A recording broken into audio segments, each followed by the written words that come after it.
المقربين وعلى آله وأصحابه أجمعين. إن الله وملائكته يصلون على النبي يا أيها الذين آمنوا صلوا عليه وسلموا تسليما. اللهم صل وسلم وبارك على حبيبك سيدنا محمد وعلى آله وأصحابه أجمعين. عظیم المرتبت جلیل القدر جمیع علماء کرام وارثین علوم مصطفیٰ صلی اللہ علیہ وسلم اور اس جلسے کے عظیم المرتبت جلیل القدر ذمہ دار حضرات، ادام اللہ فیکم العالیہ، جمیع بزرگان ملت، ادام اللہ فیکم العالیہ، قابل قدر جمیع سامعین کرام، حفظهم اللہ تعالی. ہم پر اللہ پاک کا بے حد احسان ہے کہ اس نے ہمیں اپنے عظیم حبیب سیدنا محمد رسول اللہ صلی اللہ علیہ وسلم کے پیارے نواسے سید الاولیاء حضور سیدنا شیخ سید عبد القادر جیلانی غوث العظم دستگیر رضی اللہ تعالی عنہ کے ذکر شریف کی مبارک محفل میں حاضر ہونے کا شرف عطا فرمایا ہے. میں اپنے بزرگوں کے حکم کی بجاوری کے لیے اور سعادت نبی کے حصول کے لیے ذکر شریف خاص کر کے اپنی بات سمجھ لیتا ہوں.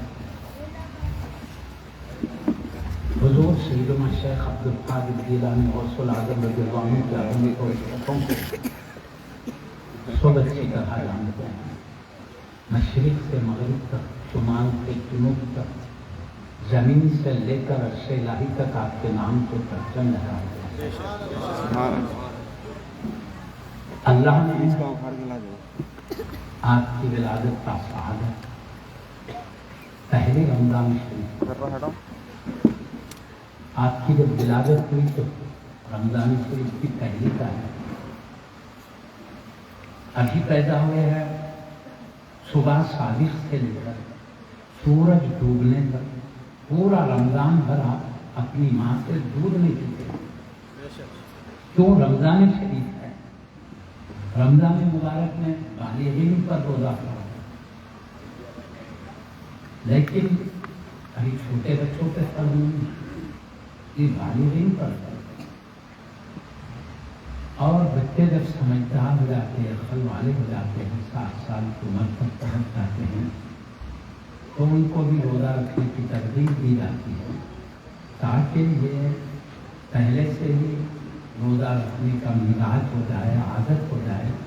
جب یہ بالغ ہو جائیں گے اس وقت ان سے کوئی فرق ٹوٹنے نہ پائے، اس لیے پہلے سے یہ عادت بنا جائے.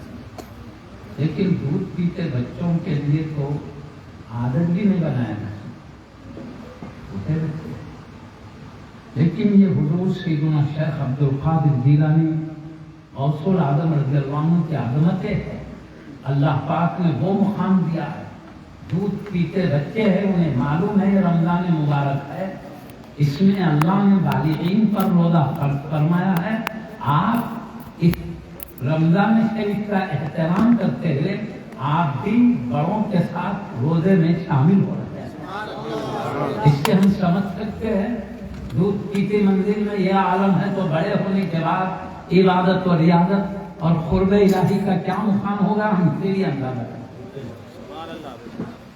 یہ سال گزرا، یہ رمضان شریف کا رات میں رمضان شریف کا چاند دیکھنا چاہتے تھے بغداد والے، لیکن اگر ہونے کی وجہ سے چاند نظر نہیں آیا.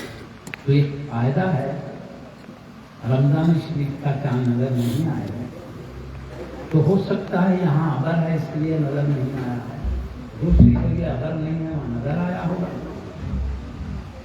تو اس لیے قانون ہے جہاں چاند نظر نہیں آیا صبح 10 بجے تک تقریباً امت مصطفیٰ صلی اللہ علیہ وسلم کو علماء مشورہ دیتے ہیں، کھائے نہیں پیے نہیں، ایسے رہے جیسے روزہ والا ہوتا ہے، بغیر کھائے پیے۔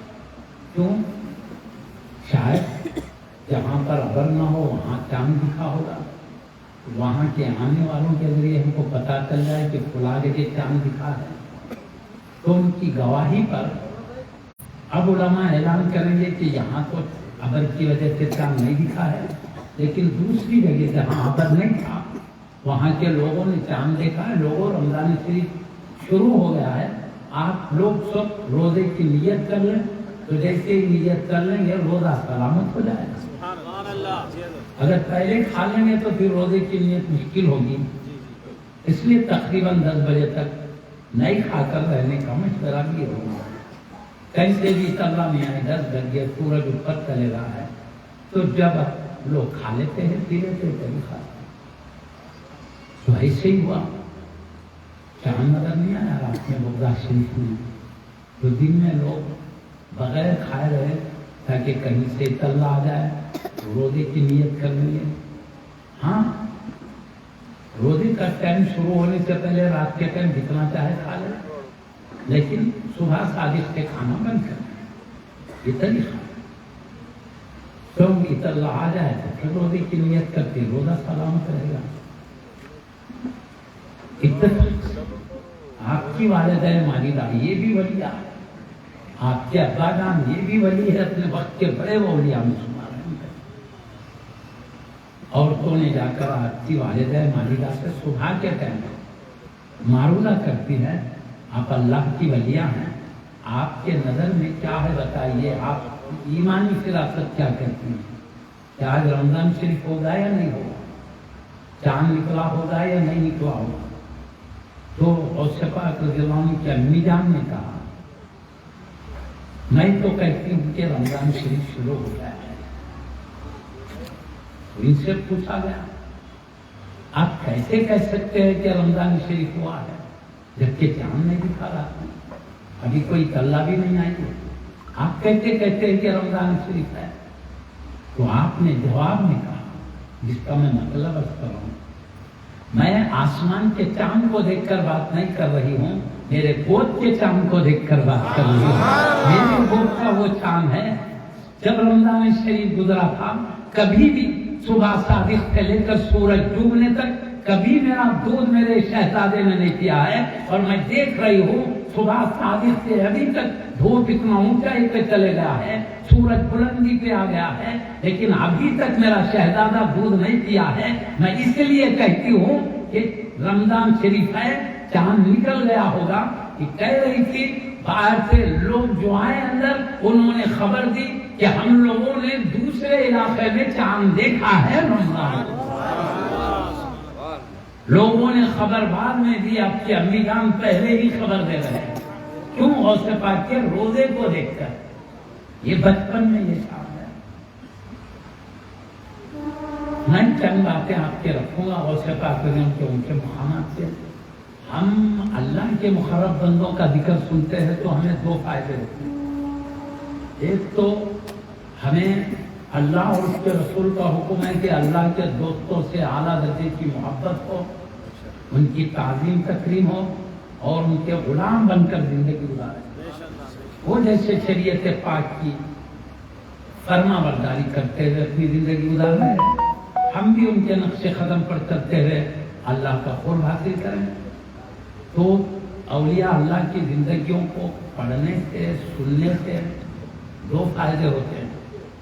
جب ان کی سیرت، نبی کے ساتھ ان کی غلامی کا تعلق، اللہ کا خوف، شریعت کی احکام کی پابندی کو ہم سنتے ہیں، پڑھتے ہیں، تو دل میں ان اولیاء اللہ کا ادب، عظمت، محبت جو پہلے سے ہے اور اضافہ ہوتا ہے۔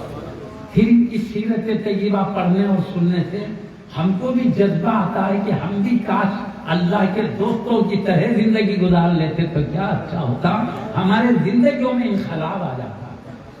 اس لیے اللہ والوں کی زندگیوں کو قرآن میں، حدیث میں، اولیاء اللہ کی کتابوں میں بیان کیا گیا وہ کیسے تقوی کے ساتھ زندگی گزارتے تھے، اللہ سے کیسے رہتے تھے، اپنے نبی سے کیسا عشق تھا، قرآن پاک اور حدیث شریفہ کے احکام پہ کیسے عمل کرتے تھے، ہمارے لیے دو فائدے۔ اور ایک بات میں آپ سے عرض کر دیتا ہوں، اصل ذکر میں بھی اور کرنے والا ہوں آگے۔ اللہ کو اپنے دوست محبوب ہیں، کوئی بھی اپنے دوست کو چاہتا ہے تو اللہ بھی اپنے دوستوں کو چاہتا ہے، اچھی بات۔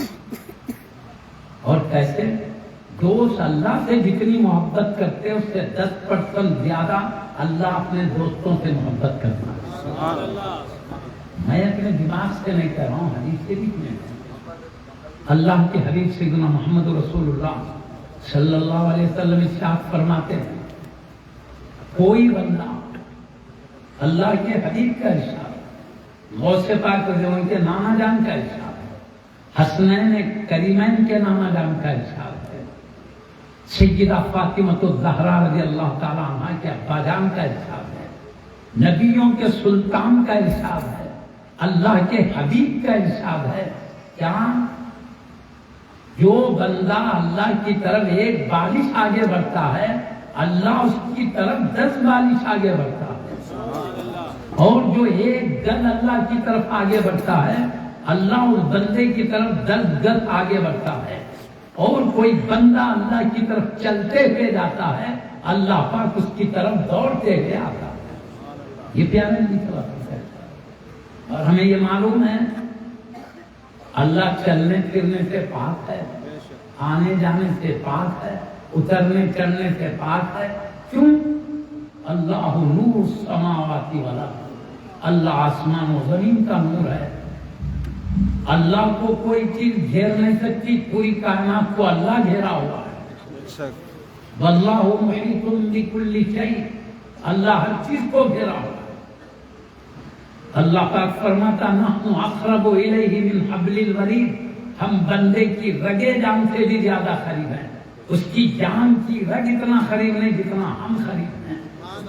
تو جب قریب ہے وہ تو آنے جانے کی کیا بات؟ تو پھر پیارے نبی صلی اللہ علیہ وسلم کیوں فرما رہے ہیں جو بندہ اللہ کی طرف ایک بالش آگے بڑھتا ہے اللہ 10 بالش، جو ایک گز بڑھتا ہے وہ 10 گز، یہ کیا مطلب؟ یہ بندہ چلتے آتا ہے تو اللہ دوڑتے آتا ہے، اللہ دوڑنے سے بھی پاک ہے، چلنے سے بھی پاک ہے، آنے جانے سے بھی پاک ہے۔ تو اس کا مطلب یہ ہے جو بندہ مراد اس کی، جو بندہ اللہ سے جتنی محبت کرتا ہے اللہ اس سے 10% زیادہ محبت کرتا ہے۔ ایک بالش آگے بڑھنے کا مطلب 1%، وہ 10 بالش آگے بڑھنے کا مطلب 10% زیادہ محبت کرتا ہے۔ ہاتھ بھر بولے تو اور زیادہ محبت کرتا ہے، اس سے 10 گنا زیادہ اور محبت کرتا ہے۔ یہ چلتے ہوئے جاتا ہے تو چلنے میں کیا ہے، وقت زیادہ گزرتا ہے، فاصلہ کم طے ہوتا ہے، اور دوڑنے میں تھوڑے وقت میں فاصلہ زیادہ، چلنے میں کم فاصلہ ہے، دوڑنے میں زیادہ۔ تو اشارہ ہے تم کم محبت کرتے ہو، اللہ تم سے زیادہ محبت کرتا ہے۔ کم اور زیادہ کی بات ہو رہی ہے یہاں پر۔ تو میں عرض کر رہا ہوں اللہ کے دوست اللہ سے محبت کرتے ہیں تو اللہ ان سے بھی محبت کرتا ہے۔ پیارے نبی کی حدیث میں نے سنا 10% زیادہ محبت کرتا ہے، تو اللہ پاک اپنے دوستوں سے محبت کرتا ہے۔ ایک حدیث سے بھی سنا دیتا ہوں، یہ صحیح بخاری شریف کی حدیث ہے۔ پیارے نبی صلی اللہ علیہ وسلم فرماتے خود میرا رب مجھ سے فرمائے، حدیث سے خود ہی کہتے ہیں، اللہ کے حبیب فرمائے کہ مجھ سے میرا رب فرما رہا ہے، اس طرح بول کے حدیث سنا، وہ حدیث قدسی ہے، بارگاہ قدس سے آئی ہے۔ اللہ تعالیٰ اپنے حبیب صلی اللہ علیہ وسلم سے فرماتا ہے لا یزال عبدی یتقرب الی بالنوافل، میرا بندہ نوافل کی کثرت سے میرا قرب چاہتا ہے۔ نوافل روایت کو زائد کو کہتے ہیں، 5 وقت کی فرض نماز ہے ضروری ہے، اپنی طرف سے نماز پڑھو زائد، زکوٰۃ ادا کرو زکوٰۃ فرض ہے، اپنی طرف سے خیرات صدقات کرتے ہو نفل زائد کہتے ہیں، عربی میں نفل زائد کو کہتے ہیں۔ رمضان شریف کے روزے فرض ہیں، اور سالوں میں جب چاہے روزے رکھو نوافل ہے زائد ہے۔ جیسے غوث پاک رضی اللہ عنہ نے رمضان شریف میں روزہ رکھا، آپ پہ فرض نہیں تھا، یہ دائی ہے، نفل ہے، سمجھ رہے نا؟ ایک حج فرض ہے زندگی میں صاحب استطاعت، اور باقی اور کرنا چاہے نفل دائر ہے۔ تو اللہ والے کیا کرتے ہیں؟ جو اللہ نے حکم دیا وہ عبادتیں تو کرتے ہی ہیں، اللہ کا قرب پانے کے لیے اور بڑے درجے کے لیے اور اپنی طرف سے بھی عبادتوں میں زیادتی کرتے ہیں۔ تو اسی طرح اللہ پاک اشارہ کرتے حبیب صلی اللہ علیہ وسلم کو فرماتا ہے، لا یزال عبدی یتقرب الی بالنوافل، میرا بندہ نوافل کی کثرت کے ذریعے میرا قرب چاہتا ہے، حتی احببتہ، یہاں تک کہ میں اس کو اپنا محبوب بنا لیتا ہوں۔ لیکن کہ میں محبوب بنا لیتا ہوں، میں چاہنے لگتا ہوں میرے بندے کو۔ کیوں؟ یہ بندہ اللہ کی محبت میں عبادتیں کر رہا ہے تو اللہ بھی دیکھ رہا ہے یہ مجھ سے اتنی محبت کرتا ہے، اس سے زیادہ اللہ محبت کرتا ہے، اپنا محبوب بنا لیتا ہے۔ پھر آگے نوازش کا ذکر ہے، میں اس کی تفصیل میں تو نہیں جاؤں گا اور کلمات سنا دیتا ہوں۔ جب محبوب بنا لیتا ہوں تو کیا فَكُنْتُ سَمْعَهُ الَّذِي يَسْمَعُ بِهِ، تو میں اس کے کان بن جاتا ہوں جس سے وہ سنتا ہے، وَبَصَرَهُ الَّذِي يَبْصُرُ بِهِ، اور میں اس کے آنکھ بن جاتا ہوں جس سے وہ دیکھتا، میرا محبوب بندہ، وَيَدَهُ الَّتِي يَبْطِشُ بِهَا، میں اس کے ہاتھ بن جاتا ہوں جس سے وہ پکڑتا ہے، وَرِجْلَهُ الَّتِي يَمْشِي بِهَا، میں اس کے پیر بن جاتا ہوں جس سے وہ چلتا ہے۔ آگے اللہ پاک ارشاد فرماتا ہے، وَإِن سَأَلَنِي لَأُوتِيَنَّهُ، اگر یہ میرا محبوب مجھ سے کچھ مانگے میں ضرور عطا کر دیتا ہوں۔ اللہ کا وعدہ مجھے مانگے تو میں ضرور دیتا ہوں۔ بخاری شریف کی حدیث ہے، اللہ حدیث سے فرما رہا ہے بات۔ تو یہاں ہے بندہ عبادتیں کثرت سے کرتا ہے تو اللہ محبوب بنا لیتا ہے۔ تو میں صرف یہ کہنا چاہتا ہوں، اللہ اپنے دوستوں سے جب محبت کرتا ہے، چاہتا ہے، تو ان کی بات بھی سنتا ہے، کیونکہ اللہ کے دوست اللہ کی بات سنتے ہیں، اللہ اپنے دوستوں کی بات سنتا ہے۔ اس لیے ہم لوگ بھی اللہ سے بھی دعا کرتے ہیں، اللہ مصیبت میں ہے دور فرما دے مصیبت، اللہ ہم کو عبادت کی توفیق دے دے، اللہ ہم کو دنیا اور آخرت دونوں جگہ کی بھلائیاں دے دے۔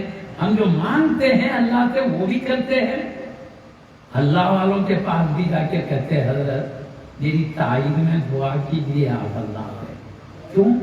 اسی ہماری خرابی کی وجہ سے اللہ کی دربار سے ہماری دعا رد ہو جائے، نہیں قبول ہو، تو ولی تائید میں دعا کرے تو اللہ کا وعدہ ہے میرے دوست کی دعا ضرور قبول کرے۔ ہم سے ہماری دعا رد ہو جائے، دوست کی دعا ہماری تائید میں ہے تو یہ رد نہیں۔ اس لیے ہم ڈائریکٹ بھی مانگتے ہیں، دوستوں کو بھی دریا بناتے ہیں۔ رات سمجھ گیا نا، اللہ سے مانگو یا دریا بناؤ، دو بھی درست ہے۔ دونوں کے بارے میں بھی میں آپ پڑھ دیتا ہوں۔ میں اصل کیا کرنا چاہ رہا ہوں، ابھی آگے سنیے، اتنا تو سمجھ لیے، اللہ پاک سے دوست محبت کرتے اس کے، اللہ پاک دوستوں سے محبت کرتا ہے۔ یہ اللہ کی بات سنتے ہیں، اللہ ان کی بات سنتا ہے۔ دو باتیں تو معلوم ہے نا۔ اب معزز سامعین کرام، میں آپ کو ایک بات یہ بتا دیتا ہوں، اللہ تعالیٰ اپنے دوستوں کی بات رد کیوں نہیں کرتا؟ چاہتا ہے اس لیے نہیں کرتا۔ اور ولی اللہ کی بات کو کیوں جانے نہیں دیتے؟ وہ اللہ کو چاہتے ہیں اس لیے نہیں جانے دیتے۔ کوئی بھی اپنے محبوب کی بات کو رد کریں گا چاہیے، اس لیے ہم اللہ والوں کو کیا کہتے ہیں، یہ عاشقان رسول اللہ، یہ اللہ کے چاہنے والے ہیں، رسول کے عاشق بنتے ہیں۔ کیوں؟ ان کی اطاعت کو دیکھ کر، نبی کے ساتھ غلامی کو دیکھ کر، رب کی فرما برداری کو دیکھ کر کہتے ہیں یہ رب کے چاہنے والے بندے، یہ نبی سے عشق کرنے والے بندے۔ کیوں؟ جو چاہتا ہے ان کی بات کو سنتا ہے۔ اللہ دوستوں کو چاہتا ہے، اس لیے ان کی بات اللہ سنتا ہے۔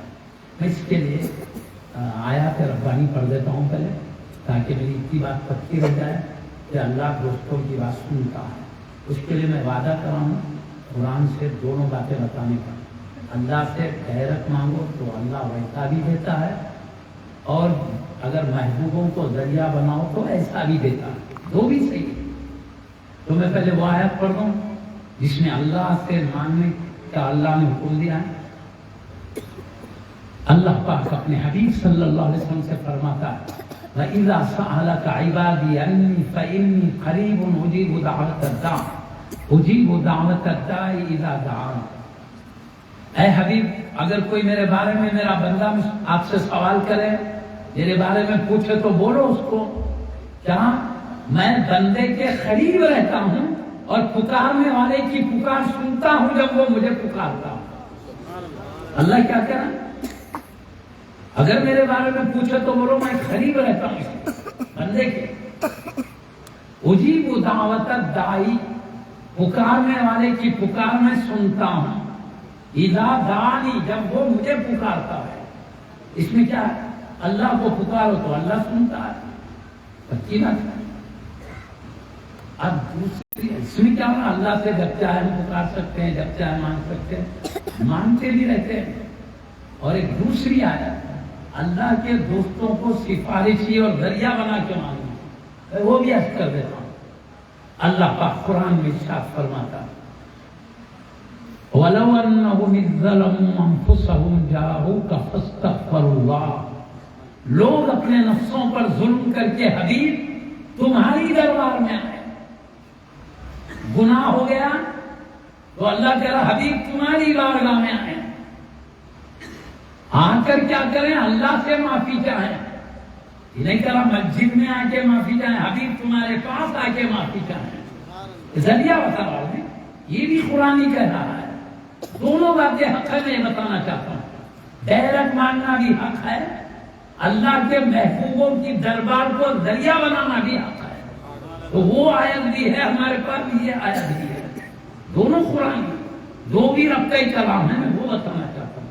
آگے چل کے میں جو کہنا چاہتا ہوں اس میں سمجھ میں آئے گی بات، تمہیدی کلمہ۔ اے حبیب، لوگ اپنے نفسوں پر ظلم کر کے تمہاری دربار میں آئیں اور اللہ سے معافی چاہیں۔ معافی چاہنے کے لیے کہنا میرے حبیب کی دربار میں آ کے معافی چاہیں۔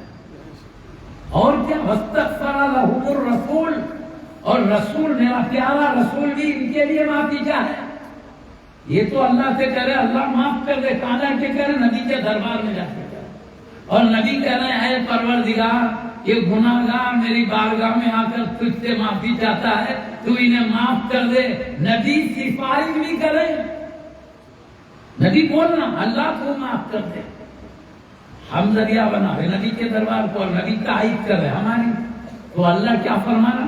لَوَجَدُوا اللَّهَ تَوَّابًا رَحِيمًا، یہ اپنے نفسوں پر ظلم کرنے والے جب آپ کی دربار میں آ کے مجھے پکاریں اور تم ان کی تائید کر دو تو حبیب یہ گناہگار لوگ اللہ کو توبہ قبول کرنے والا مہربان پائیں گے۔ تمہاری تائید کے بعد، تمہارے دربار کو وسیلہ بنانے کے بعد یہ محروم نہیں جائیں گے، بلکہ اللہ ان کی توبہ قبول کرے گا، ان کو رحمت و کرم کی برسات میں ڈھانپ لے گا۔ یہ بھی آیت ہے، ذریعہ بنانا بھی اللہ کا ہی حکم ہے، ڈائریکٹ مانگنا بھی اللہ کا حکم، سمجھ گئے نا؟ اب میں بتاتا ہوں ڈائریکٹ مانگنے میں کیا ہے۔ ہماری بات سنا تو کرم ہے، نہیں سنا تو مرضی ہے۔ کیوں ہم کون سی ہر بات سن رہے ہیں جو اللہ ہماری ہر بات سن؟ اور سفارش بناؤ تو وہ رب کی بات سنتے ہیں، محبوب رب ان کی بات سنتا ہے۔ سمجھے میری بات؟ ہماری کسی وجہ سے دعا رد ہو سکتی ہے، مان تو سکتے ہیں ڈائریکٹ، کسی وجہ سے رد بھی ہو سکتی ہے دعا، اس کو بھی میں بتاؤں گا۔ مثلا حدیث شریف میں اپنے ماں باپ کی جو نافرمانی کرتا ہے، دل دکھاتا ہے، اللہ ایسوں کی دعا کو خاص قبولیت کے ٹائم بھی قبول نہیں کرتا۔ برات وغیرہ خاص رہتے ہیں، ویسے ٹائم پر بھی میں قبول کرتا تو عام دنوں کی کیا امید ہے؟ تو عام مانگنے والے میں کچھ خرابی ہے، ماں باپ کا دل دکھانے والا ہے، نافرمان ہے، ماں باپ پریشان ہے اس کی اولاد سے، دعا کر رہا ہے، دعا نہیں قبول ہوتی۔ اللہ کہتا ہے میں قریب ہوں، سنتا ہوں، مگر ماں باپ کی نافرمانی رکاوٹ بن جا رہی ہے۔ جس دعا کے شروع اور آخر میں حبیب پاک پہ درود نہیں بھیجا جاتا، حبیب صلی اللہ علیہ وسلم فرماتے ہیں ایسی دعا بھی جس کے شروع آخر میں مجھ پر درود نہ بھیجا جائے، زمین آسمان کے بیچ میں لٹک کے رکھی جاتی ہے۔ ہم کچھ قصور کریں تو دعا رک بھی جاتی ہے۔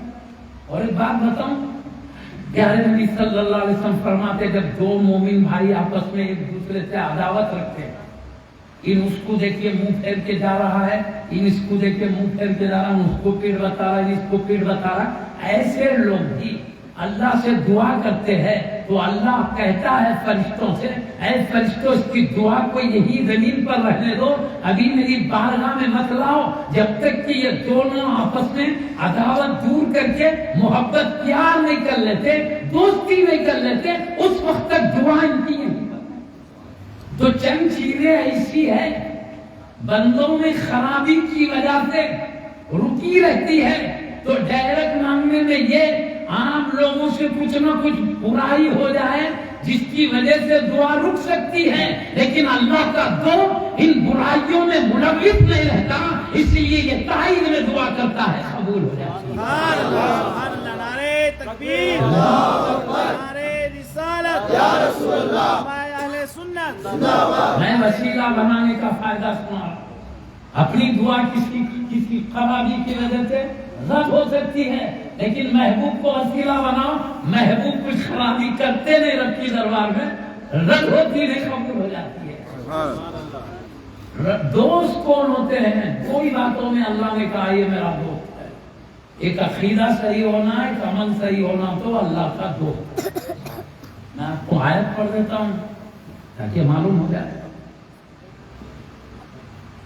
الا ان اولیاء اللہ لا خوف علیہم ولا هم یحزنون، سنو بے شک اللہ کے دوستوں کو نہ کوئی خوف ہے اور نہ وہ محشر کے میدان میں رنگیلا ہوں، کوئی خوف نہیں۔ اللہ تعریف کر رہا ہے، ان کی عظمت اللہ بیان کر رہا ہے۔ اولیاء اللہ لا خوف علیہم ولا هم یحزنون، اللہ کے دوستوں کو نہ کوئی خوف ہے نہ۔ دوست کون ہوتا ہے؟ آگے اللہ بتا رہا ہے، جو دوست ہے خوف کہیں کو نہیں ہوتا۔ بھائی خبر کا ڈر ہم کو ہے، ہم اللہ کی بات نہیں سنے، اللہ معاف کرتا کہ سزا دیتا کہ نہیں معاف، ڈر ہے نا۔ محشر کے میدان میں معاف کرتا کہ سزا دیتا کہ خوف ہے۔ ہم پل صراط سے آسانی سے گزر کے اس کی رحمتوں والی جنت میں داخل ہو جاتے کہ کٹ کے دوزخ میں گر جاتے، کیونکہ وہ رستہ دوزخ کے اوپر بنایا ہے، ڈر ہے۔ مگر اللہ کہتا میرے دوست کو کوئی ڈر نہیں ہے، کیوں؟ مجھ سے ڈرتا ہے تو جو مجھ سے ڈرتا ہے اس کو ہر ڈر سے میں بچا لیتا ہوں۔ نہ اسے قبر کے عذاب کا ڈر ہے، نہ محشر کی مصیبت کا ڈر ہے، نہ پل صراط سے کٹ کے نیچے گرنے کا ڈر ہے، نہ جہنم کا خوف ہے۔ وہ میرا دوست ہے، جہاں سے گزرے گا میرے رحمت و کرم کے سائے میں گزر جائے گا، میرے رحمت و فضل کی برسات میں سے گزر جائے گا، پل صراط سے تو ایسے گزرے گا جیسے بجلی چمکتی ہوئی غائب ہو جاتی ہے۔ میرا دوست بھی پل صراط سے بجلی کی طرح چمکتا ہوا جنت کے اعلیٰ مقام تک، کوئی خوف نہیں ہے ولی کو ہے۔ اللہ عظمت بیان کر رہا ہے، ولا هم يحزنون، رنجیدہ بھی نہیں ہوں گے۔ غم کس کو ہوتا بولوں میں آپ کو؟ محشر کے میدان میں رنج کس کو ہوتا بولوں؟ دنیا میں جو غفلت کی زندگی گزارتے ہیں وہ لوگ دیکھیں گے قیامت کے دن اللہ والوں کے بڑے بڑے درجات ہیں، تو دیکھیے کیوں مل رہے ہیں۔ دنیا میں اچھے عمل کرتے تھے، اللہ اور رسول کے بتائے ہوئے طریقے سے چلتے تھے، آج یہ بڑے بڑے درجات تک پہنچ رہے ہیں۔ کاش ہم بھی دنیا کی تھوڑی زندگی میں اتنا کر لیتے، ہمیشہ کے لیے بڑے درجات مل جاتے۔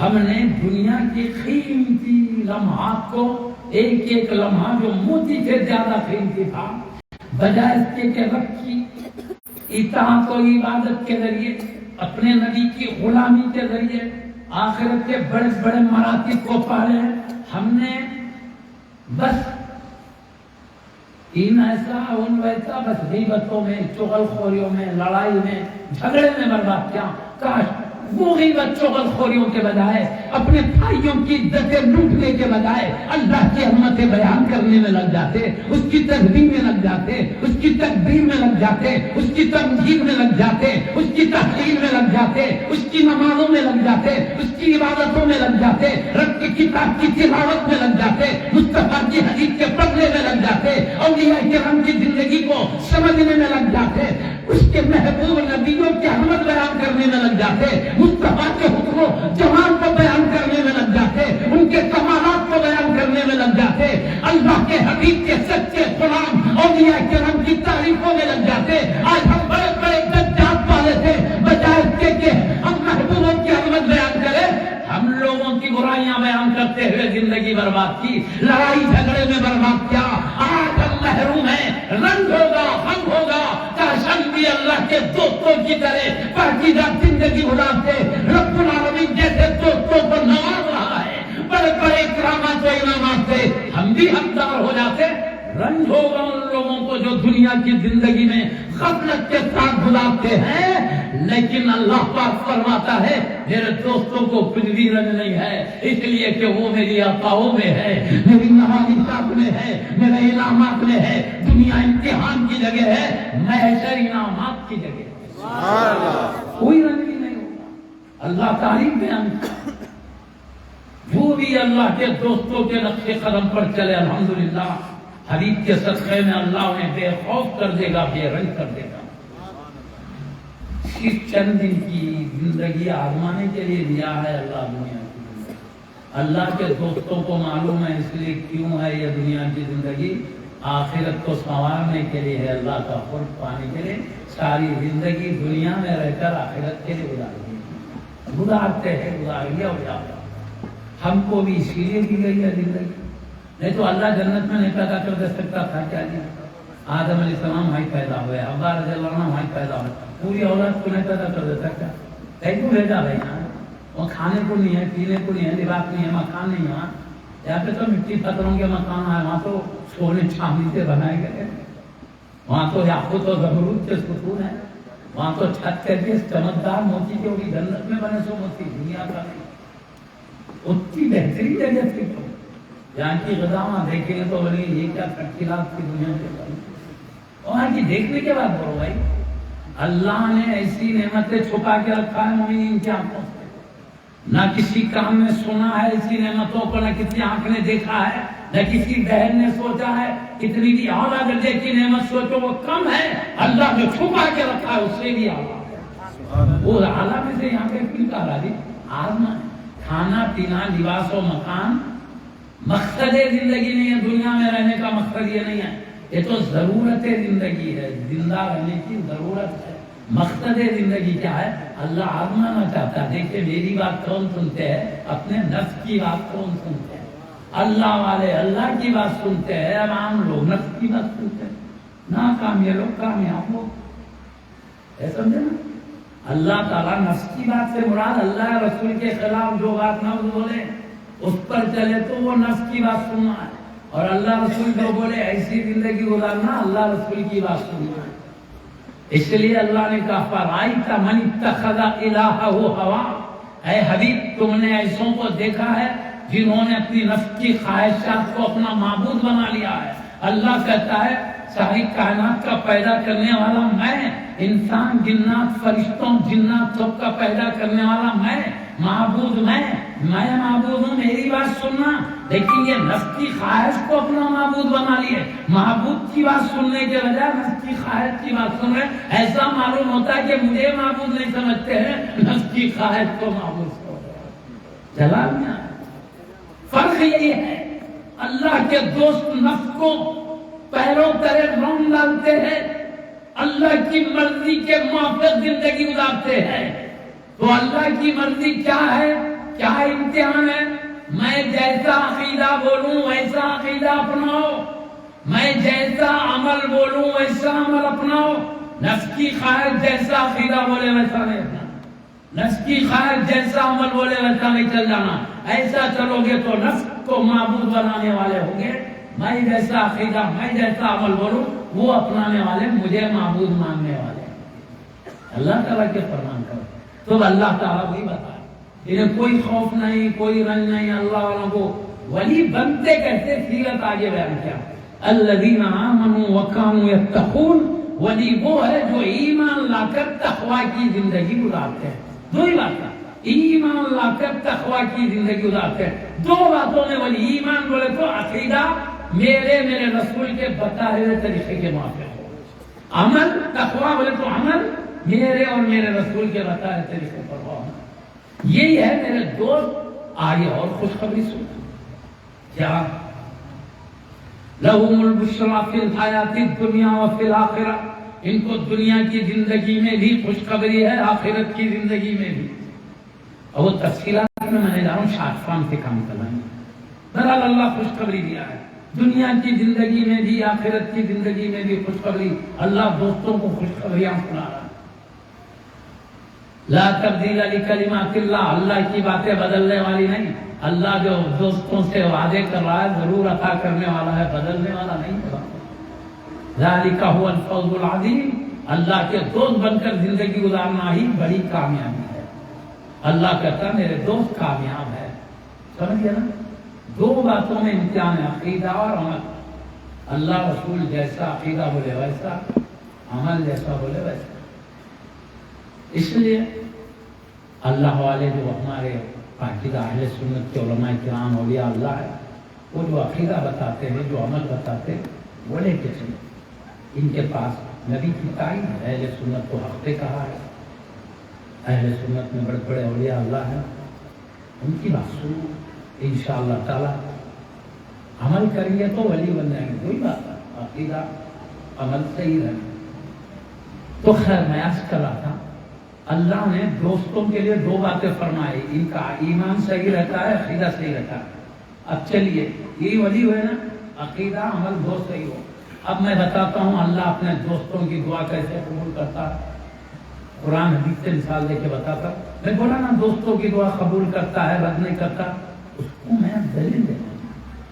بخاری شریف تو میں سنا ہی دیا, اللہ تعالیٰ رد نہیں کرتا ان کی دعا کو, قبول کر لیتا ہے نا. اب مسلم شریف کی حدیث سن لیجیے, تو بخاری ہوئی. مسلم شریف میں ایک حدیث ہے, پیارے نبی صلی اللہ علیہ وسلم کا ارشاد ہے رب اشعث اغبر مدفوع بالانواع. کچھ اللہ کے ایسے بھی بندے بال بکھرے لباس غبار آلو. دیکھو اسلام میں کیا ہے, بالوں کو بھی اچھا رکھنا ہے, لباس بھی اچھا پہننا ہے, صاف دھویا ہوا چمکدار. واللہ جمیل ویحب الجمال, اللہ جمیل ہے اور حسن و جمال پسند بھی کرتا ہے. اچھے رہنا ہے, بال بھی اچھے رکھنا ہے. خود پیارے نبی صلی اللہ علیہ وسلم ایک دن کنگھی کرتے تھے, ایک دن نہیں کرتے. ایک دن کر کے بتاتے تھے حسن و جمال کو پسند کرو, ایک دن چھوڑ کے بتاتے تھے پورا دنیا میں گوندی نہیں ہو جاؤں. تنظف فإن الاسلام نظیف, صاف ستھرے رہو, اسلام صاف ستھرا مدد. تو بال اولیاء اللہ ہے, وہ کیا ہے بال بکھرے ہوئے رہتے ہوئے. پیارے نبی فرما رہے بال بکھرے ہوئے لباس غبار آلو. مطلب کیا, یہ ان دوستوں کا ذکر ہے جو اللہ کی عظمت و جلال میں اتنے گم ہیں ان کو اپنا ہوش ہی نہیں, نہ دنیا کا خیال ہے نہ اپنا خیال ہے. بالوں کا خیال نہ لباس کا, گرد و غبار جمع ہوئی کوئی خیال نہیں, بالاں بکھر گئے کوئی خیال. اللہ کی عظمت و جلال میں گم ہے ان بندوں کی طرف. یہ مجذوب حضرات کی طرف اشارہ ہے, اللہ والوں کی طرف. بال بکھرے ہوئے ہیں, لباس غبار آلود ہے, مدفوع بالابواب, ظاہری شکل صورت ایسی ہے کہ لوگ اپنے گھر کے دروازے کے قریب ایسے لوگوں کو دیکھیں گے تو یہ سمجھتی ہے کہ معمولی شخص میرے گھر کے دروازے کے قریب کیوں ٹھہرا ہے, اس کو گھر کے پاس سے دور کر دیں گے. یہ عقید شخص کیا کیا یعنی اس کو معمولی سمجھ کے گھر سے دور کر دیں گے. یہ کون حدیث صلی اللہ علیہ وسلم فرما رہے ہیں. لوگ تو اس کو عقید سمجھیں گے اس بندے کو, مگر اللہ کے پاس کیا مقام ہے. حدیث صلی اللہ علیہ وسلم فرماتے لو اقسم علی اللہ لا ضرہ, اگر اللہ پہ بھروسہ کر کے قسم کھانے کی تھی بات پر, اللہ ضرور ان کی قسم کو پوری کر دیتا. تو مسلم شریف کی حدیث ہے, اللہ کے دوستوں کی شان بیان کی گئی ہے. اللہ کا دوست کسی بات پہ قسم کھا لیتا ہے, اللہ اس کے قسم کی بات رکھ لیتا ہے, ان کی بات پوری کرتا ہے, چاہے اپنی ذات کے لیے قسم کھائے یا امت مصطفیٰ کے لیے. ہماری تاریخ میں ختم تھا وہ بھی پورا ہوتا ہے، خود اپنی راستے اتنا سمجھ گئے۔ مسلم شریف کہہ رہی ہے کہ اللہ کے دوست کی دعا رد نہیں ہوتی، بخاری شریف کہہ رہی ہے کہ اللہ اپنے محبوب کی دعا کو رد نہیں کرتا۔ ہو گیا، بخاری بھی ہو گئی، مسلم بھی ہو گئی، اب قرآن شریف بھی چلیے۔ دوست کی شان قرآن شریف کیا بتا رہا ہے؟ یستجیب اللہ الذین آمنوا، یستجیب اللہ الذین آمنوا وعملوا الصالحات، جو ایمان لا کر اچھے کام کرتے ہیں اللہ ان کی دعا قبول کرتا ہے۔ ایمان لا کر اچھے کام کرنے والوں کو قرآن کیا بولا؟ ولی بولا نہیں۔ جو ایمان لا کر اچھے کام کرتے ہیں ولی، اللہ کے دوست، اللہ ان کی دعا قبول کرتا ہے۔ یہ قرآن کا یستجیب اللہ الذین آمنوا وعملوا الصالحات، ایمان لا کر اچھے کام کرنے والوں کی دعا اللہ قبول کرتا ہے۔ یہی نہیں، آگے سنیے، وَيَزِيدُهُم مِّن فَضْلِهِ، اپنے فضل و کرم سے اللہ اور زیادہ بھی دیتا ہے۔ یہ کسی کی تعریف میں ہے، حضرت میرے کو لڑکا نہیں ہو رہا، دعا کیجئے۔ اگر ولی ہاتھ اٹھا رہے ہیں اللہ اس کو لڑکا چاہیے، تو اللہ کہتا ہے جو مانگے دیتا ہوں اور زیادہ کرتا ہوں۔ اللہ کا ولی ایک لڑکا مانگے تو اللہ 2 لڑکے دیتا اور زیادہ کرتا، یا پھر اس کی جو بھی حکمت ہے، وہ حکمت کا بھی معاملہ بیچ میں ہے، اللہ کی حکمت۔ تو خیر بہرحال معزز سامعین کرام، قرآن کہہ رہا اللہ دوست کی دعا قبول کرتا ہے اور زیادہ دیتا ہے مان پر۔ بخاری کہہ رہی قبول ہوتا ہے، مسلم کہہ رہی دوست کی دعا قبول ہوتی ہے۔ اسی لیے ہم کیا کرتے ہیں، ڈائریکٹ بھی مانگتے ہیں، دوستوں کو ذریعہ بھی بناتے ہیں۔ ہو گیا نا؟ اب اتنا سمجھ لیے، میں 2 باتیں جب سے سمجھا۔ اللہ دوستوں سے محبت کرتا ہے، اللہ کے دوست اللہ سے محبت کرتا ہے۔ اللہ تعالیٰ کی بات دوست سنتے ہیں، اللہ تعالیٰ دوستوں کی بات سنتا ہے۔ اتنا ہو گیا؟ اچھے لیے حضور غوث العظم دستگیر رضی اللہ عنہ، یہ عام ولی نہیں ہے، سارے ولیوں کے سردار و امام ہیں، سردار و امام۔ جب اللہ عام ولیوں کی دعا قبول کرتا ہے تو ولیوں کی سردار کی دعا کیسے رکھو گے؟ کتنا سمجھ گیا؟ اس لیے حضور غوث اعظم دستگیر رضی اللہ عنہ فرماتے ہیں، میں دعا کرتا ہوں تو اللہ اٹل فیصلے بھی بدل دیتا۔ اٹل فیصلے کس کو بولتے معلوم؟ ایک تقدیر ہوتی ہے معلق، ایک تقدیر ہوتی ہے مبرم۔ معلق تقدیر کس کو کہتے ہیں، مبرم کس کو کہتے ہیں، میں بتا دیتا ہوں۔ معلق بولے تو اللہ شک کے ساتھ لکھتا ہے، کیا؟ اگر بندہ اچھے کام کرے گا تو اس کی عمر بڑی ہوگی، یہ مصیبتوں سے بچے گا، لکھا رہتا ہے اچھے کام کرے گا تو مصیبتوں سے بچے گا، عمر بڑی ہوگی۔ تو کیا مطلب؟ اچھے کام کرو مصیبتوں سے بچ جاؤ، اچھے کام کرو بڑی عمر پالو۔ اللہ لکھا ہے اچھے کام کرے گا یہ بڑی عمر دوں گا، مصیبتوں سے بچاؤں گا، حادثات سے بچاؤں گا۔ تو یہ معلق تقدیر کہتے ہیں، ہمارے ہاتھ میں ہے، ہم اچھے کام کریں گے مصیبت سے بچیں گے۔ اور ایک مبرم تقدیر ہوتی ہے، مبرم میں یہ نہیں رہتا اچھے کام کرا تو مصیبت سے بچاؤں گا، نہیں، اس میں رہتا ہے کہ مصیبت آئے گی یہ بندے کو، اچھے کام کرے تو بھی آئے گی، اچھے کام نہیں کرے تو بھی آئے گی۔ اس میں یہ نہیں ہے اچھے کام کرے تو بچے گا، یہ ہے کہ مصیبت آنے والی ہے، اللہ لکھ دیتا ہے تو مصیبت آ کے رہتی ہے، کیونکہ اللہ یہ نہیں کہا اچھے کام کرے تو بچ جائے گا۔ اب ایک حدیث ہے، الدعاء يرد القضاء، دعائیں تقدیر کو بدل دیتی ہے۔ وہ کون سی تقدیر؟ معلق تقدیر کو بدلتی ہے، جس میں رہتا ہے کیا، میرا بندہ مجھ سے دعا کرے تو میں اس کی تقدیر بدل کے مصیبت لکھی ہوئی ہے تو آسانی کر دوں گا، یہ رہتا ہے۔ تو دعا کرو تقدیر بدل جائے گی، آفت لکھی ہوئی تھی اب راحت کر دی جائے گی، اس کو آفت کو پھیر دیا جائے گا، راحت و نعمت لکھ دی جائے گی اس کی وجہ۔ دعا تقدیر کو بدلتی، معلق تقدیر جس میں شرط ہے اگر دعا کرے گا تو۔ انما الصدقات تدفع البلیات، پیارے نبی صلی اللہ علیہ وسلم فرماتے ہیں صدقات خیرات بلاؤں کو دور کرنے والی چیزیں ہیں۔ مطلب اس میں جو صدقات خیرات کرے گا اس کو آنے والی بلا ٹل جائے گی. دیکھو جاتے جاتے بس کے نیچے گرا, اتفاق سے انہیں برکھا مار کے روک دیا, ذرا ہوتا تو اوپر سے چلے جاتے تھے ٹہرا, ہے نا. تو اب کیا بولتے, اس کو کوسی نے کی آڑی آئی کی بتا دے, بولتے نہیں کوئی نہیں کی آڑی آ گئی. کیا مطلب, انما الصدقات تدفع البلیات, جو ہے صدقات خیرات بلاؤں سے بچا لیتے ہیں.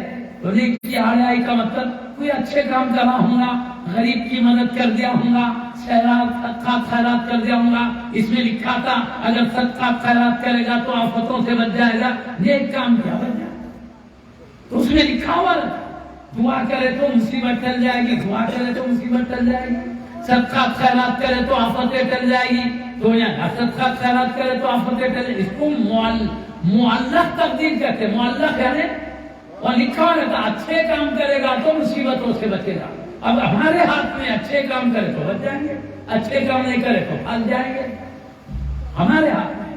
اور اٹل تقدیر کیا ہے, اس میں یہ نہیں رہتا اچھے کام کرے تو بچے گا, اور کیا اس کو مصیبت آئیں گی بول کے رہتا. نہ اچھے کام کرو تو جائے گی وہ, نہ برے کام آنے کا لکھا ہے آ جاتی ہے. تو اب سن لیجیے, ایک تقدیر معلق ہے, ہمارے ہاتھ میں ہے, ہم اچھے کام کر کے بچ سکتے ہیں مصیبت سے. لیکن ایک تقدیر وہ ہے, چاہے اچھا کرو یا برا کرو, اللہ کا فیصلہ ہے ہو کر ہی رہنا, جو ہو کر ہی رہنا ہے. چاہے اچھا کام کرو یا نہ کرو, ہو کے رہنا ہے. اس کو مبرم تقدیر کہتے ہیں. اور جو اچھے کام کرنے سے ٹل جاتی ہے اس کو معلق تقدیر کہتے ہیں. معلق تقدیر ہمارے دعاؤں سے بھی ٹلتی ہے, ہمارے اچھے کاموں سے بھی ٹلتی ہے نا. مگر مبرم تقدیر خیرات صدقات کرو تو بھی نہیں ٹلتی, دعائیں کرو تو بھی نہیں ٹلتی, وہ تو آ کے رہنا ہے.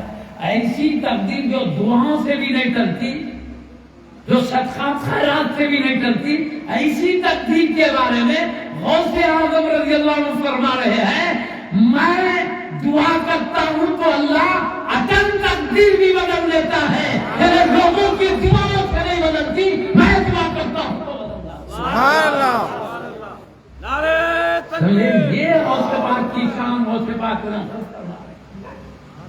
اٹل تقدیر بدل دیتا ہے اللہ میری دعا سے. یہ دوستوں کی شان ہے, عام لوگ وہ تقدیر نہیں بدل سکتے جو اللہ کے محبوب بندوں کی دعا بدل جاتا. اس لیے میں ایک واقعہ سناتا ہوں.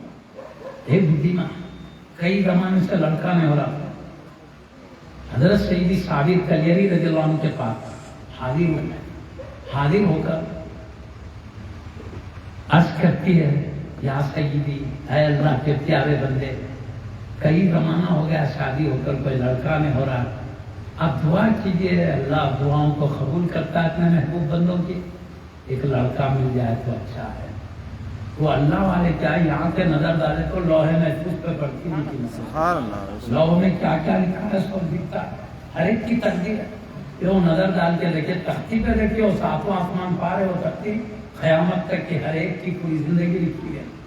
بولے بڈھی ماں, میں دیکھ رہا ہوں لو میں تمہارے لیے کوئی بیٹا لکھا ہوا نہیں ہے, تقدیر میں تمہارے کوئی لڑکا نہیں ہے. بڈھی ماں نے تقدیر میں نہیں ہے تو اب کیا کرتے, روتے پریشان ہوتے, اب تقدیر میں نہیں ہے کیا کرتے, بلکہ جا رہے. تو رستے میں سیدی بابا فرید الدین گنج شکر رضی اللہ عنہ کے بھانجے حضرت سیدی صابر کلیری رضی اللہ عنہ, یہ سیدی بابا فرید الدین گنج شکر رضی کے بھانجے ہیں, سید الاولیاء غوث پاک رضی اللہ عنہ کے پوترے ہیں, غوث پاک کے شہزادے ہوتے ہیں. اب غوث پاک کے شہزادے وہاں کھیل رہے ہیں, سیدی بابا فرید الدین گنج شکر رضی کے بھانجے کھیل رہے ہیں. بڈھی ماں کو دیکھ کے پریشان آ رہے, اللہ بچپن میں وہ ایمانی فراست دیا تھا. سیدی صابر کلیری رضی اللہ عنہ چہرہ دیکھ کے بولے, بڈھی ماں پریشان نہ رہا, پھر کیا بات؟ تو کہا بیٹا میں حضرت کے پاس گئی تھی کچھ بچے کے لیے دعا مانگنے کے لیے, اللہ اچھا لڑکا دلا دے, لیکن سیدی بابا فرید الدین گنج شکر رضی اللہ عنہ کہا تیری تقدیر میں لڑکا ہی نہیں ہے, اب لڑکا تقدیر میں نہیں ہے تو اب کہاں سے ملے گا, میں پریشان جا رہی ہوں. تو بابا فرید الدین گنج شکر رضی اللہ عنہ کیا جواب دیتے معلوم ہے, بڈھی ماں جا کے بولو میرے ماموں جان کو, اگر میری تقدیر میں ہوتی تو میں تمہارے پاس کہیں کو آتی, تقدیر نہیں ہے بلکہ تو تقدیر بنانے آئی ہو. یہ جا کے بولتی بڈی ماں حجی حضرت آپ بولے تقدیر میں نہیں ہے بلکہ مجھے بھیجا دیے، رہتا تو میں کہیں کو آتی تھی وہ خود مل جاتا تھا، نہیں ہے بلکہ تو آپ سے تقدیر بنانے آئی ہو. تو آپ نے کہہ دیا معلوم ہوتا ہے کسی بچے نے تجھے سکھا کے بھیجا ہے. تو کہا سیدی صاحب کھجیری دو.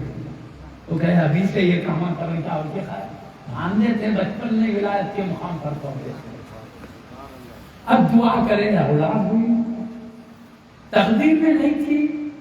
اللہ نے بابا فرید الدین گنج سے کریں گی دعا کی برکت سے تقدیر بدلا، تو اللہ دوستوں کی دعا سے اٹل تقدیر بھی بدل دیتا. تو حضور غوث پاک رضی اللہ تعالیٰ عنہ فرماتے ہیں جب میں دعا کرتا ہوں اللہ اٹل فیصلے بھی بدل دیتا ہے. اب میں اس تعلق سے بتاتا ہوں تقدیر میں جو بتا دیا معلق ہے مبرم ہے، یہ باریک باتیں اور ہم کو ایمان بھی لانا ہے تقدیر پر. تقدیر پر ایمان کا مطلب کیا؟ جو کچھ ہوتا ہے اچھا ہو یا برا اللہ کے ارادے اس کی چاہت سے ہوتا ہے، یہی تقدیر ہے. اور اللہ کو معلوم ہے کیا ہونے والا ہے، کیا نہیں سمجھ کیا رکھا ہے. اس کو معلوم ہے قیامت تک کس کو کیا ہونا ہے، کیا ملنا ہے، کیا نہیں ملنا ہے، یہ رکھ دیا. اور اللہ کو معلوم ہے. اور جو کچھ ہوتا ہے دنیا میں اس کے چاہنے سے، ارادے الہی سے ہوتا ہے، یہ تقدیر ہے. لکھتا بھی وہی ہے، دیکھتا بھی وہی ہے، سب اس کے ہاتھ میں. تقدیر اسی کو کہتے ہیں. اب اس کے ساتھ میں نے اور وضاحت کیا، ایک تقدیر معلق ہوتی ہے، ایک مبرم ہوتی ہے. معلق بولے تو اچھے کام کرو تو مصیبت ٹلے گی، لکھا ہوا رہتا ہے، تو اچھے کام کرے تو ٹلتی. اور مبرم بولے تو اچھے کام کرے تو ٹلیں گے، ایسا نہیں رہتا، آئیں گی مصیبت بولتے رہتا، تو وہ مبرم بولتے ہیں. اور مبرم عام لوگوں کی دعاؤں سے نہیں بدلتی، اللہ کے محبوبوں کی دعاؤں سے بدلتی. تھا تو سنیے نا. تو میں ایک دوسری بات کہہ رہا تھا، ہم دعا کریں اٹل تقدیر میں لکھا ہے بدلنے والی نہیں، محبوبوں کو وسیلہ بنائے اٹل تقدیر بھی بدل کے ملتی ہے. لوگ پوچھتے ہیں بھائی تقدیر میں ہے تو مل کے رہتا ہے، نہیں ہے تو ولی بھی کہاں سے دلائیں گے؟ میں ان کا جواب دے رہا ہوں، ارے ولی جب دعا کرتے ہیں تقدیر بھی اللہ بدل دیتا ہے. اس لیے میں سنا مگر اٹل مبرم جس کو عربی میں بولتے ہیں اٹل تقدیر ہونے والا ہے بول کے رہتا ہے، اس کی پھر دو قسمیں ہیں. میں چونکہ ایک باریک باتوں میں چلے گا ہوں تو ذرا وضاحت بھی کر دوں گا، کیونکہ مجھے غوث پاک کے دنوں کی شان بتانے کے لیے بولنا پڑا. کیا اٹل تقدیر بدل دیتے؟ اس کا واقعہ بھی سناؤں گا کیسے حضرت کی دعا سے اٹل تقدیر بدل جاتی ہے. مثال بھی دیکھ کے بتاؤں گا. نہیں ہم اس عظیم ہستی کے یاد میں بیٹھے ہو، کوئی معمولی نہیں ہے، وہ دعا کرتے ہیں تو اللہ اٹل تقدیر بدلتا ہے. تو حضور غوث اعظم رضی اللہ کا مبرم تقدیر بدلتا ہے. تو ایک اللہ کے ولی حضرت سیدی مجدد الفسانی شیخ احمد فاروقی سرہندی رضی اللہ تعالیٰ عنہ 100 سال میں ایک اللہ مجدد کو پیدا کرتا ہے. ان کا کام کیا ہے؟ لوگ سستی کاہلی کر کے پیارے نبی کی سنتوں کو عمل چھوڑ دیتے ہیں، تو مجدد دوبارہ اپنی کوششوں محنتوں سے نصیحت کر کے پیارے نبی کے اس سنت کو دوبارہ زندہ کرتے ہیں. ان کا کام ہے نبی کی مٹی ہوئی سنتوں کو دوبارہ زندہ کرنا. مجدد کا کام ہے. جو گمراہیاں پھیل گئی ہے امت میں اس کو دور کر کے ہدایت عطا کرنا. بدعمالیاں بد اخلاقیاں پھیل گئی ہے، اچھے اخلاق اچھے اعمال لوگوں کو سمجھا کر اللہ کے محبوب بندے بنانا، یہ مجددین کرام کا کام ہے. تو مجدد الفسانی کا مطلب پیارے نبی کی ہجرت سے 100 سال کے بعد کے جو مجدد ہے، 1000 سال کے بعد کے مجدد الفسانی کہتے ہیں. دوسرا 1000 سال، 1000 ختم ہوا دوسرا شروع ہو رہا، وہ مجدد ہے. تو وہ فرماتے ہیں غوث پاک رضی اللہ عنہ نے جو فرمایا میں دعا کرتا ہوں تو اٹل تقدیر بدل جاتی ہے، اس کا مطلب یہ ہے تقدیر اٹل بھی دو قسم کی ہے. کیا فرماتے حضرت؟ یا حضرت کوئی بھی بات، اٹل تقدیر کی بھی دو قسمیں ہیں. ایک اٹل وہ ہے اللہ جانتا ہے کہ میں لکھ دیا ہوں یہ ہونے والا ہے، اور اللہ یہ بھی جانتا ہے اس کو بدلنے کے لیے کوئی میرا محبوب تھا میرا محبوب تائید بھی نہیں کرے گا، میرے محبوب کی کسی تائید بھی نہیں ہوگی. وہاں لکھا ہوا رہتا ہے بالکل ہونے والا ہے، اللہ کے علم میں ہے، قطعی طور پر ہونا ہے. نہ کسی محبوب کی تائید ہوگی، نہ اس کو بدلا جائے گا، بلکہ وہ ہمیشہ کے لیے لکھا ہوا رہتا ہے. بدلنے کا معاملہ ہو ہی نہیں سکتا، اس میں بالکل ہو کر ہی رہتا. جو اللہ لکھا وہی ہوگا، کیونکہ اللہ جانتا ہے یہ فیصلے کے خلاف میں میرا محبوب بھی دعا نہیں کرے گا اور میں بدلوں گا بھی نہیں، تو وہ کبھی بھی نہیں بدل سکتی. اس کو کہتے ہیں حقیقی اٹل فیصلہ. اور ایک ہوتا ہے محبوبوں کی دعا سے بدلنے والا فیصلہ. اس کے بارے میں تو اللہ لکھتا ہے مصیبت آئے گی، لیکن اللہ جانتا ہے اس کے ساتھ یہ مصیبت میرے فلاں محبوب کے دعا کرنے سے مجھے دور کرنا ہے. اللہ جانتا ہے دور کرنا ہے، لکھ کے نہیں رکھتا. لکھنے میں تو اٹل کی طرح ہے، لیکن اللہ کے علم میں ہے مٹ جانا ہے، تو اس کو مشابہ مبرم کہا ہے. مبرم کی طرح دکھنے میں مبرم ہے، لیکن اللہ اٹل ہونا ہی بلکہ ہے، لیکن اللہ جانتا ہے وہ میرے محبوب کی دعا سے بدلنے والی ہے. تو خالص اٹل نہیں ہوئی، اٹل کی طرح ہوئی. اٹل کی دکھنے میں اٹل کی طرح ہے، حقیقت میں اللہ جانتا میرے محبوب کی دعا سے بدل دیتا. تو سیدی مجدد الفیض ثانی قبلہ نے فرمایا، کیا فرمایا؟ وہ مشابہ اٹل ہے جس کو غوث پاک میں فرماتے ہیں میں مبرم دعا کرتا ہوں تو مبرم تقدیر بھی بدلتی ہے. اس سے مراد مشابہ مبرم ہے جس کے بارے میں اللہ جانتا ہے میرا غوث دعا کرے گا تو مجھے بدل دینا ہے، وہ تقدیر مراد. میرا کوئی اور پیارا دعا کرے تو بدلنا ہے، معلوم رہتا ہے اس کو مشابہ مبرم کہتے. ہوگا یہ بات ہوگی نا. اب ایک بات سن، ایک آیت کہتی ہے یم اللہ ما یشاء ویضلل، اللہ جسے چاہتا ہے میٹتا ہے، جسے چاہتا ہے باقی رکھتا ہے نا. اور ایک حدیث میں قلم لکھ چکا جو کچھ ہونے والا ہے، اس میں لکھ کر سوکھ چکا بدلنے والا نہیں. ایک حدیث میں ہے کہ لکھ دیا اللہ بدلنے والا نہیں. اور قرآن کیا کہہ رہی ہے معلوم؟ اللہ جس تقدیر کو چاہے میٹ دیتا ہے، جسے چاہے باقی رکھتا ہے. حدیث کہہ رہی ہے بدلنے والا نہیں، قلم لکھ کر سوکھ چکا اب بدلنے والا نہیں. آیت کہہ رہی ہے اللہ جسے چاہے میٹے، جسے چاہے باقی رکھے. تو قرآن کہہ رہے جسے چاہے میٹتا ہے، حدیث کہہ رہے لکھ کے قلم سوکھ گیا بدلنے والا نہیں. بظاہر دونوں میں الگ الگ بات نظر آ رہی نا. حدیث کہہ رہے نہیں مٹنے والا اور قرآن کہہ رہا جسے چاہتا ہوں میں میٹ دیتا ہوں. یہ کیا بات؟ تو اب اس کو اور ایک مجدد کی بات میں آپ کے سامنے سناتا ہوں. اور ایک مجدد ہے، مجدد ملت، امام اہل سنت سیدی شاہ امام احمد رضا اللہ علیہ. آپ کیا فرماتے ہیں معلوم؟ آپ کیا فرماتے ہیں؟ لو نے جو تقدیر لکھی ہوئی ہے دو قسم کی ہے. دو قسم کی کیا؟ جس کو مجدد الفیض ثانی قبلہ نے کہا ایک اٹل کی طرح، سمجھے نا؟ جو اٹل ہے کبھی نہیں مٹے گی، اور اٹل کی طرح جو ہے وہ محبوبوں کی دعا سے مٹ جاتی ہے.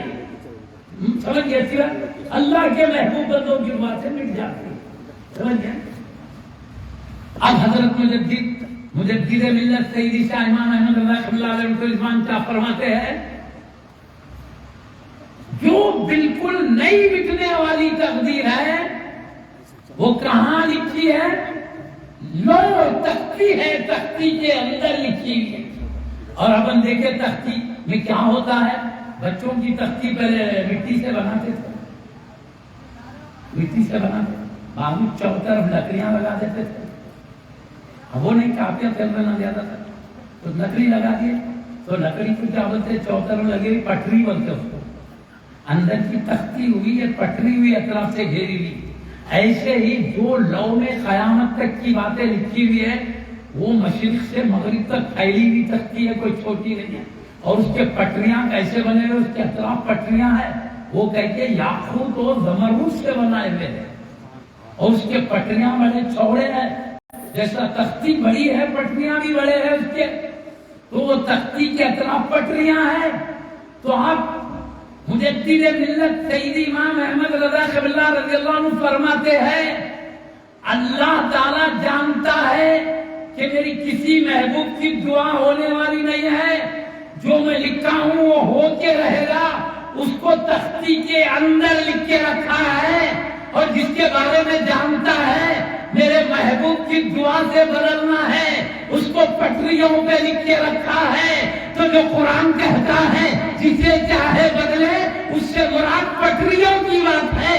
اور جہاں مصطفیٰ کہتے ہیں قلم لکھ کر سوکھ گیا بدلنے والا نہیں وہ ہے تختی کے اندر کی لکھی ہوئی تختی. دو مجددین نے مل کر قرآن و حدیث کے فیصلے سنا دیے. یہ قرآن بھی سچ کہتا ہے پٹریوں پر جو لکھا ہے جسے چاہے میٹ دے جسے چاہے باقی رکھے. مطلب اللہ کو معلوم ہے محبوب نبیوں کی دعا ہونے والی ہے اللہ وہ پٹریوں پہ کا میٹ دیتا. اور اللہ کو معلوم ہے کوئی محبوب دعا کرنے والے نہیں ہے تختی کے اندر لکھ کے رکھا ہے اور وہ ہمیشہ کے لیے وہ اٹل فیصلہ ہو کے رہنے والا. سمجھئے تقدیر کے بارے میں 3 قسم میں بتا. تقدیر مبرم، تقدیر معلق. معلق میں 2 قسم ہیں. اٹل ہو کے رہنا ہے، مشابہ اٹل دکھنے میں ہو کے رہنے کی طرح ہے لیکن اللہ جانتا ہے کہ میرے محبوب کی دعا سے میڑ دینا ہے. دعا کی مطلب مجھے میڑ دینا اللہ جانتا. جس کو جانتا ہے وہ تختی کے پٹریوں پہ لکھ کے رکھا ہے اور جسے جانتا ہے اللہ کے کبھی میٹنا نہیں ہے تختی کے اندر ہے. اب سمجھ رہے اتنی بات؟ تو اتنا تو سمجھ گئے. اللہ کے محبوب بندے دعا کرتے ہیں تو اللہ اٹل تقدیر بدل دیتا ہے جو عام لوگوں کی دعا سے نہیں بدلتی. عام لوگوں کی دعا سے معلق تقدیر بدلتی ہے، محبوبوں کی دعا سے اٹل تقدیر بدل جاتی ہے. اب چلیے معزز صاحب کرام ہم غوث اعظم دستگیر رضی اللہ کرواتے ہیں. اتنا سمجھ لیں کیونکہ مجھے غوث پاک کی دعاؤں کے برکات بتا. آقا دعا کرتے تو کہتے اٹل فیصلے ہی بدل جاتے تھے. اس لیے ہم کو اللہ والوں کے دامن سے مضبوط رہنا ہے. پکڑ کے دامن بولے تو ان کا کرتا پکڑ کے رہنا سمجھ رہے. ان کا ادب ان کی محبت ہی دامن پکڑنا ہے. ان کی غلامی ہی دامن پکڑنا. وہ جیسا عقیدہ اپناؤ بولے ویسا اپنانا، وہ جیسا عمل کرو بولے ویسا کرنا. تو ان کی بات سننے کا نام دامن پکڑنا ہے. عمل نہیں کریں گے ان کی بولے تو بات پہ، ادب نہیں کریں گے محبت نہیں، اس کو دامن پکڑنا نہیں بولتے. دامن پکڑنا بولے تو بات سننا، ان کی ادب کرنا، محبت کرنا، ان کی عظمتوں میں گم رہنا، کبھی سنتے رہنا کبھی بولتے رہنا، یہ ہے دامن پکڑنا. تو معزز صاحب کرام ہمیں چاہیے اللہ والوں کے دامن کو مضبوط پکڑے.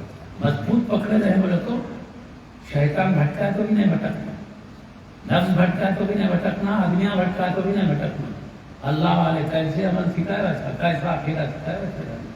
غریب کی بات کر رہے شیطان ہے وہ نہیں چاہتا، اس کو نکال کے باہر کر دیا اللہ جنت سے. کیوں؟ آدم علیہ السلام کا ادب کرو بولے تو نہیں کرا.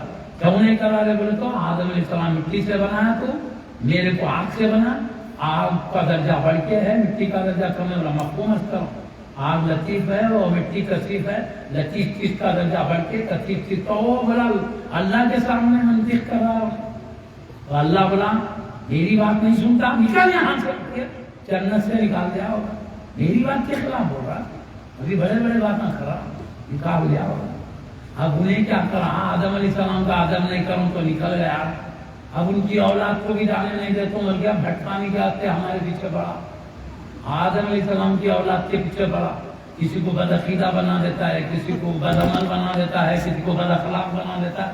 اپنے کو چوکنا رہنا ہے. دیکھو شیطان سے جہاں ڈال کے ابھی غوث پاک کو کس کو بھی نہیں چھوڑتا. انبیاء پوری کوشش کرتا مگر ناکام ہو جاتا.